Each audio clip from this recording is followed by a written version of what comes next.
Hi, Henry Haddad. I've been a lawyer in Los Angeles for over 34 years, handling personal injury cases, immigration cases, and business cases. Today's topic is personal injury or auto, truck, pedestrian, or motorcycle accidents. There is a lot of misconception about what types of injuries, damages, recoveries, who's entitled to recover, what the laws are of the state, and so forth. And my intention with this presentation is just to give you an overall overview of what this personal injury, what we call personal injury, PI, case entails. First and foremost, in all these types of accidents, whether it's auto versus truck, multiple collisions, motorcycle case or pedestrian case, someone walking the crosswalk gets hit by a car, the main thing is to establish liability. And what liability means is who's at fault. The case is based on negligence. It's a concept of fault. And the way we establish fault is typically by establishing who had the right of way, and that's through the rules of the road. If someone's making a lane change, if someone's making a left turn on a green light and doesn't wait for traffic to clear, that driver would be at fault, would be liable, meaning that they are responsible, they're negligent in causing the accident, and they're responsible for your damages. But the first thing we try to establish is liability. And in this state, liability does not always have to be 100%. Sometimes it's 50%. So if the person made a left turn on a red light and you enter the intersection on a red light, perhaps there's fault on both parties, maybe it's 75-25, maybe it's 50-50, you're still entitled to get damages from the person who is at fault, regardless of what percentage of fault they are, with variations of that, but that's pretty much it. Second thing is proof of insurance. In this state, the law is you have to have insurance, liability insurance, with a minimum coverage of $1,530. That's the minimum coverage. That means $15,000 per individual per accident, $30,000 total, or the aggregate. That's what we call a minimum policy. If you establish liability, someone else caused the accident, because if you caused the accident, you cannot sue yourself, you cannot make a claim against yourself. You might have coverage for medical payment, which would pay for your hospitalization, perhaps, or medical doctors, but you cannot make a claim against yourself if you're at fault. However, most accidents is because someone is negligent, someone's driving recklessly, someone's on their cell phone texting or calling, someone eating while they're driving. I even saw on the freeway someone shaving, actually with a razor blade shaving while they're driving. That's being inattentive, that's driving recklessly, and before they know it, they look down, they look up, they rear-end another car.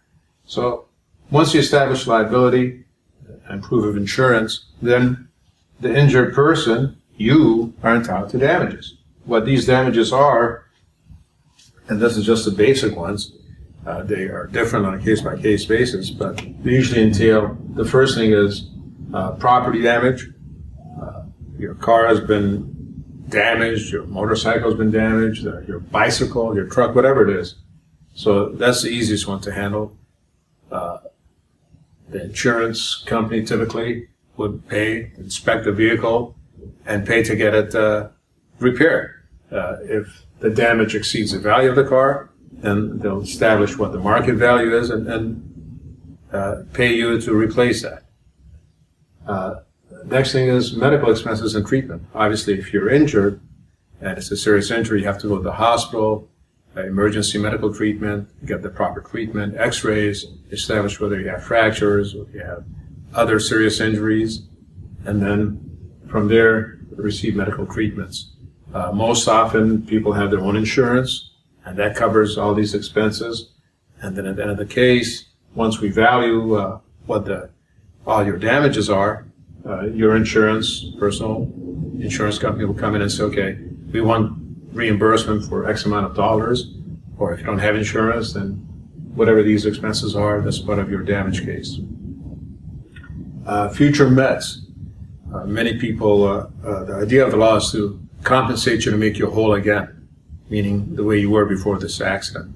And many people who suffer serious injuries will never be the same after an accident. Most people with minor back aches, neck aches, shoulder pains, and leg pains will recover over time.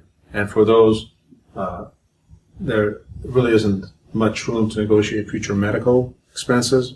But those who have more serious injuries might require future surgeries, future treatments, future epidural shots for their back, their neck. For those people, you're entitled to add future medical expenses that you will suffer or incur in the future because you're not 100%. Yeah. Then there's loss of earnings. Loss of earnings typically is you go at the emergency, you go to your doctor says you cannot work, you're disabled. Now, whether that disability lasts 1 week, 1 month, 1 year, 2 years, you're entitled to get loss of earnings. What is your gross pay for that period of time? The liable party does not benefit from your using holiday sick leave pay, holiday pay, all those other pays. This is a benefit to you, so they have to pay you your loss of earnings. Next is earnings capacity. Some people, after a serious accident, cannot go back to their expected career or cannot go back to their career. And so they're missing out on what they would have earned had there not been a serious injury resulting from an accident.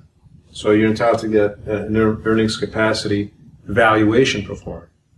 We've had cases where a person wanted to be in a band and they broke their hand and they can't play the guitar anymore. And although they're working in a menial job, their expectations, their goals in life have been smashed due to this accident. So they're entitled to get compensated for their earnings capacity.